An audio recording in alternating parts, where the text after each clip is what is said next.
Israel ने Syria की राजधानी दमिश्क में ईरानी दूतावास पर एक बड़ा हवाई हमला किया है। इस हमले में ईरान के वरिष्ठ सैन्य अधिकारी ब्रिगेडियर मोहम्मद रेजा जाहिदी और मोहम्मद हादी हाजी रहीमी समेत 7 अधिकारियों की मौत हो गई है। यह हमला इतना भयानक था कि दूतावास की इमारत जमीन में मिल गई है।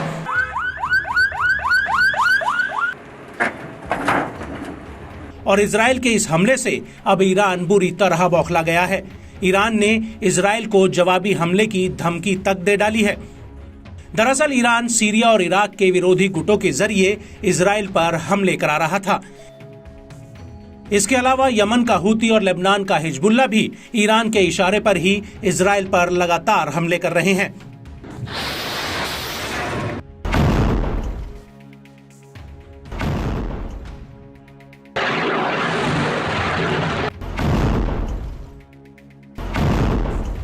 लेकिन अब सीरिया पर इजराइल की एयर स्ट्राइक पर रूस समेत तमाम मुस्लिम देशों ने कड़ी प्रतिक्रिया दी है।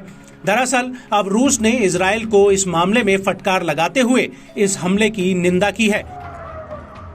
इसको लेकर रूस के विदेश मंत्रालय ने बाकायदा एक बड़ा बयान भी जारी किया है, जिसमें उसने कहा कि मॉस्को राजनयिक मिशनों पर किसी भी हमले को अस्वीकार्य मानता है, जो राजनयिक और काउंसलर संबंधों पर वियना सम्मेलनों के तहत संरक्षित है। रिहायशी इलाके में इमारत पर बमबारी से सीरियाई नागरिकों के लिए उच्च जोखिम पैदा हो गया है। हम इस बात को जरूरी मानते हैं कि अंतर्राष्ट्रीय समुदाय के सभी सदस्य इस हमले पर अपनी स्थिति साफ करें और इस हमले पर अपने कानूनी आकलन को दें।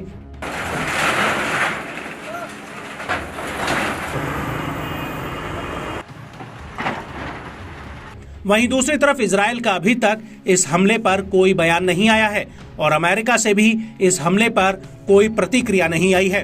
हालांकि अमेरिकी नेशनल सिक्योरिटी के प्रवक्ता ने ये जरूर साफ कर दिया है कि अमेरिका को इस हमले की पहले से कोई जानकारी नहीं थी।